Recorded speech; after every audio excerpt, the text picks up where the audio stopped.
Tout le monde se concentre actuellement sur l'évolution du prix des crypto-monnaies, surtout sur le court terme, ce qui est compréhensible parce que tout le monde a peur.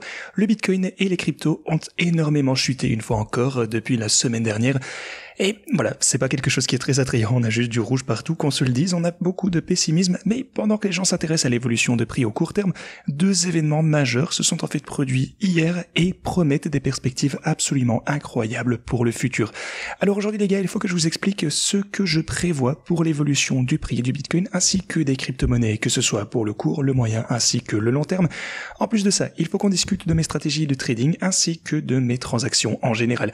Mais surtout, je vais revenir un petit peu sur tout ce qui s'est déroulé hier. On a eu des événements extrêmement bullish que tout le monde ignore, alors restez connectés du début jusqu'à la fin de cette vidéo pour les infos. Bienvenue à tous, je m'appelle Maxime et je vous apporte chaque jour des nouvelles vidéos en français sur les crypto-monnaies en vous apprenant comment vous faire de l'argent sur ce marché. Si vous êtes nouveau sur cette chaîne, alors je suis sûr de vous abonner et d'activer la cloche dès maintenant. Ok, comme toujours, allons droit au but. Sur l'intervalle journalier, ce que vous pouvez constater, c'est que les bulls tentent actuellement de maintenir cette ligne, dans cette chandelle journalière pour le coup, au-dessus de la ligne orange ainsi que de la ligne jaune en pointillé qui sont très importantes aux 81 700. Hier, après avoir vu un rebond à partir des 76 500 $, eh bien, on a constaté une forte nouvelle poussée haussière et cette fois, on a réussi à clôturer cette chandelle journalière au-dessus de cette ligne orange. Donc bonne nouvelle. Mais maintenant, eh bien, les bulls vont surtout tenter de défendre cette zone comme ils le peuvent. Ils vont tout faire pour maintenir cette chandelle journalière à ce niveau.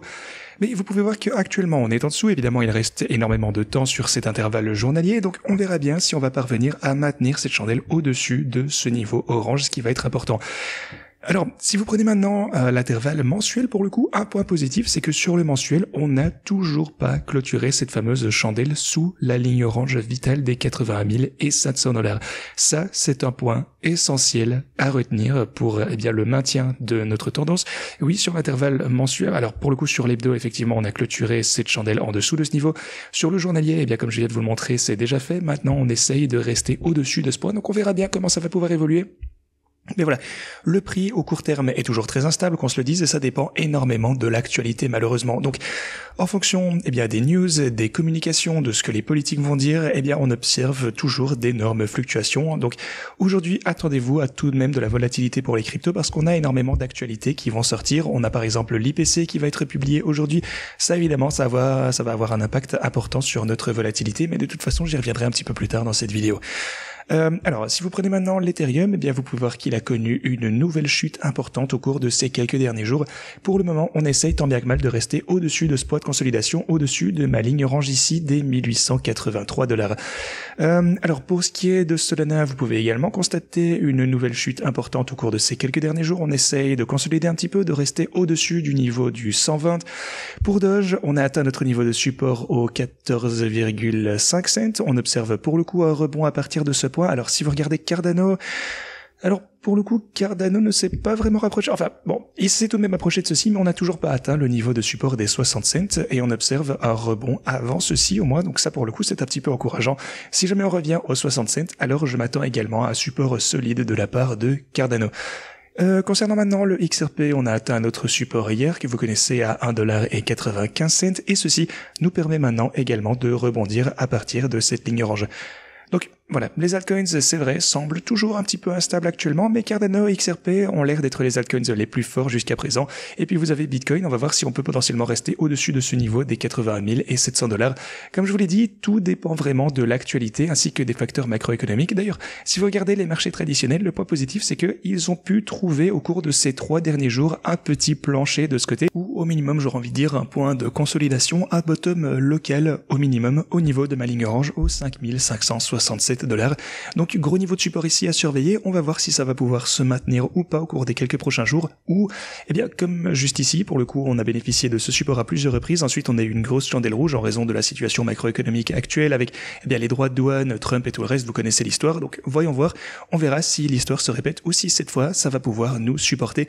Mais en tout cas c'est un point de support solide solide. Et si jamais on parvient à se maintenir de ce côté, je m'attends, en fait, dès qu'on trouvera un plancher pour les marchés traditionnels, je m'attends à ce que les cryptos, revoient des périodes de hausse un petit peu au minimum au court terme. Au long terme, quoi qu'il arrive, vous le savez, je reste optimiste. Je pense qu'en 2026, on assistera à un pic de la part du Bitcoin. Donc, je ne suis vraiment pas inquiet de cette situation et je gère simplement en conséquence. Mais avant qu'on discute de tout ce qui s'est déroulé hier, un petit point rapide sur mes stratégies de trading. Actuellement, on est en chute juste énormément ici pour le coup sur ce lot de bots en dernier.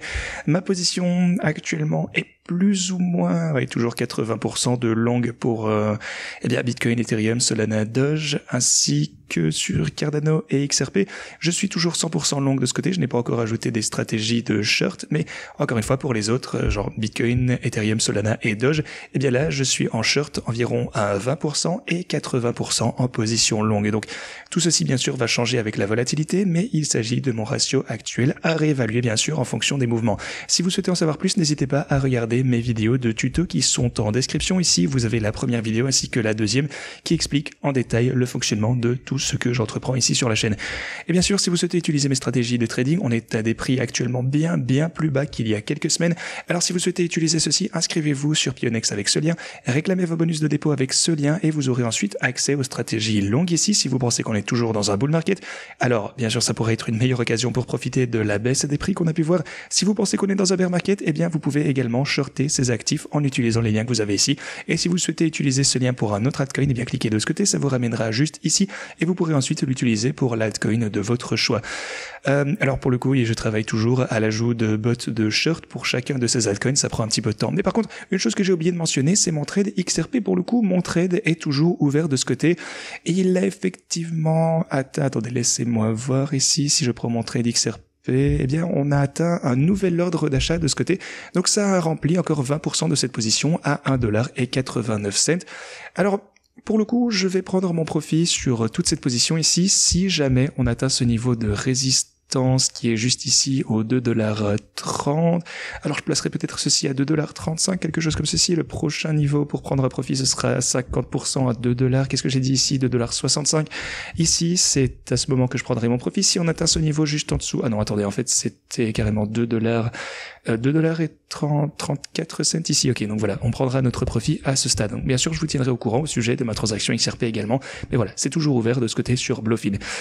Mais bref, continuons. Que s'est-il passé hier? Trump a annoncé qu'il allait ajouter des droits de douane supplémentaires de 25% sur l'acier ainsi que l'aluminium entrant aux États-Unis en provenance du Canada. Donc, il porte ceci à 50%. Ensuite, le Canada a déclaré qu'il allait maintenant réduire, potentiellement couper l'approvisionnement en électricité des États-Unis si nécessaire pour se défendre contre ces droits de douane imposés par le règne de Donald Trump. Ensuite, ce qui est arrivé par la suite, c'est que Trump a annoncé publiquement en fait qu'il allait clôturer définitivement l'industrie automobile canadienne, simplement parce qu'ils avaient déclaré qu'ils allaient couper l'approvisionnement énergétique des États-Unis. Ensuite, ce qui s'est passé, c'est que Lutnick, qui fait partie donc de l'administration de Trump, a tenté, en quelque sorte de concilier Donald Trump et le premier ministre de l'Ontario, et finalement, la situation, on dirait, a été résolue. L'Ontario a dit que, tout allait bien, que Donald Trump a annoncé publiquement qu'il ne maintiendrait pas le taux à 50%, mais plutôt 25% comme prévu. Donc voilà, c'est juste encore une guerre mentale ici. On a eu beaucoup de discussions en très peu de temps, ce qui a bien sûr provoqué une énorme volatilité hier.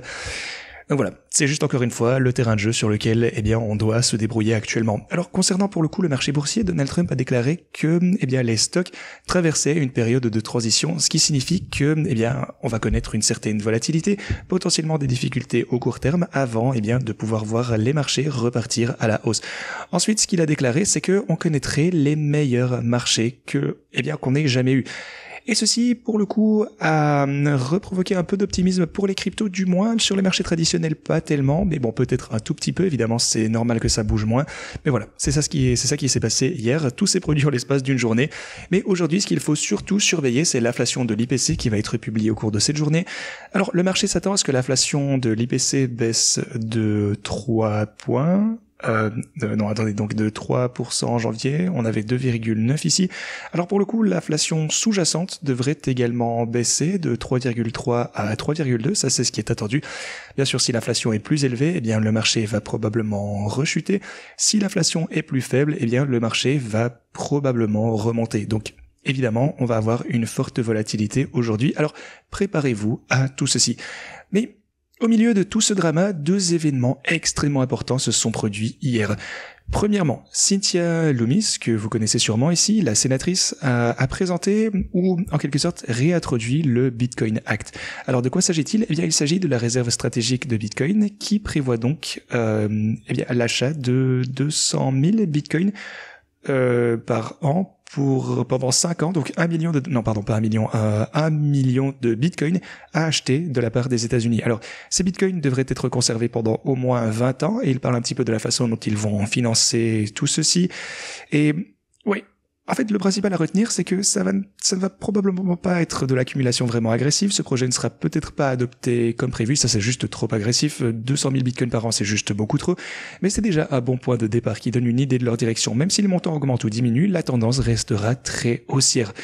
En attendant, pendant que vous êtes en train de vous dire que Donald Trump et toutes ces choses, eh bien pour les cryptos sont bearish, qu'ils font s'effondrer les marchés. Alors oui, au court terme, c'est vrai, mais les effets au long terme de cette administration, ainsi que les actions qu'ils sont en train de poser, sont extrêmement haussières. Alors si on voit quelque chose comme ceci qui est adopté, l'évolution du prix au court terme n'a aucune importance.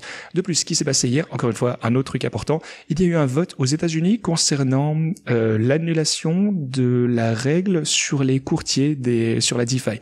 Alors, si vous ne le saviez pas, grosso modo, il s'agissait en fait d'une règle qui a été mise en place, qui était en fait sur le point d'être appliquée, disant que tous les protocoles DeFi devraient s'enregistrer en tant que plateforme d'échange et suivre les mêmes règles que les exchanges normaux, donc centralisés, de crypto-monnaies.